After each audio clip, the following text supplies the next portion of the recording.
السلام عليكم يا ابن عمي. فيلم النهارده فاخر من الاخر. فيلمنا بيبدا في مصنع نسيج بيكون فيه شبح، والشبح بيظهر لصاحب المصنع اللي اسمه بول ويقتله. وبعد ما عدت فتره على الحادثه دي بنعرف ان بول كان متزوج من واحده اسمها صوفي، مخلفة ولد اسمه مارتن وبنت اسمها ريبيكا. بس للأسف حياتهم ما كانتش طبيعية أو مستقرة، وده لأن صوفي بتعاني من اكتئاب وأغلب الوقت بتكلم نفسها، وده خلى بنتها ريبيكا تزهق وما تقدرش تستحملها وتروح تعيش مع صاحبها. لحد ما في يوم من الأيام الوضع بيسوء أكتر من الأول، ومارتن يروح يطمن على أمه وتصدم ساعتها إنها ما كانتش بتكلم نفسها زي ما كانوا مفكرين، وإنها كانت بتكلم نفس الشبح اللي قتل أبو مارتن. ومن الواضح إنه كده ما بيظهرش غير في الضلمة، فعلى طول يجري مارتن يستخبى في اوضته وبيقفل على نفسه الباب. طبعا نتيجة كل اللي بيحصل ده مارتن حالته النفسية بقت وحشة وتركيزه بقى منعدم. فواحدة من قسم رعاية الأطفال في مدرسته لما لاحظت ده كله على مارتن كلمت أخته ريبيكا وطلبت منها إنها ترجع تعيش معاه وتاخد بالها منه على الأقل لحد ما أمه حالتها النفسية تتحسن. وفعلا ريبيكا روحت معاه، بس مجرد ما شافت أمها فضلوا يصيحوا في وش بعض. وهنا ريبيكا قالت لأمها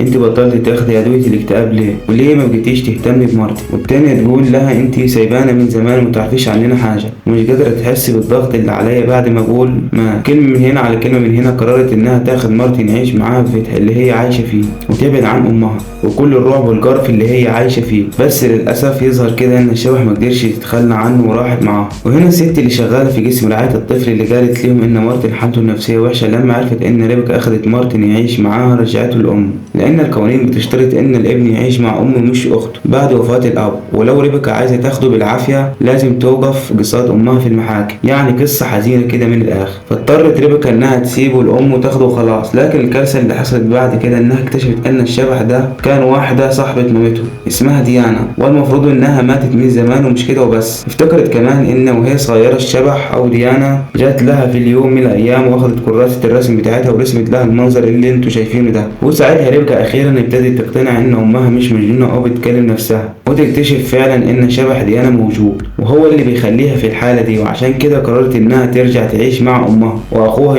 يمكن تقدر تنقذ الموقف أو على الأقل تعرف إيه حكاية ديانا دي بالظبط. وكمان حكت لصاحبها على كل اللي بيحصل واخدته معاها. المهم بعد ما وصلوا للبيت ريبيكا بدأت تفتش في كل حاجة مامتها وشافت صورة لديانا بس كانت ملامحها مش باينة، واكتشفت إنها كانت محجوزة في مصحة للأمراض العقلية عشان كان عندها مرض نادر بيخلي عندها حساسية مفرطة ضد الضوء، يعني بتكره الضوء، وكانت بتحبس نفسها دايما في القبو تعبتهم. بس ده ما يكونش السبب الرئيسي انها تحتجز بسببه في المصح. والسبب الرئيسي ان ديانا كانت كل تصرفاتها مش طبيعية وبتلعب في عقول اللي حواليها زي شياطين بالظبط وتخليهم يعملوا حاجات شريرة. ومن ضمن اللي لعبت في عقولهم واستغلتهم هي صوفي مامة ريبيكا ومارتن، لانها كانت محجوزة في نفس المصحة معاها بسبب الاكتئاب، وحاولت كمان تقنعها انهم اصحاب لحد ما في الاخر الدكاترة وهما بيحاولوا يعالجوا ديانا تقريبا سلطوا ضوء عليها او حاجة زي كده فاحترقت وتحولت لرماد. وقتلت بول في الاول خالص علشان كان بيحاول يفوق صوفي ويبعد عنها ديانا. وبالتالي بعد كل الاكتشافات دي ريبيكا توصلت انهم لازم يخلوا مامتهم تجمد قلبها وتخرج ديانا من دماغها عشان تقدر تقضي عليها. وفعلا بعدها اتجمعوا كلهم سوا وحاولوا يقنعوها، لكن للاسف صوفي رفضت وقالت لهم انها ديانا صاحبتها مستحيل تتخلى عنها، على الرغم من ان صوفي اتعصبت عليهم ورفضت تماما انها تسمع كلامهم. الا ان ريبيكا وصاحبها ومارتن كمان قرروا ان هم مش هيتخلوا عنها، فقسموا نفسهم بحيث ان صاحب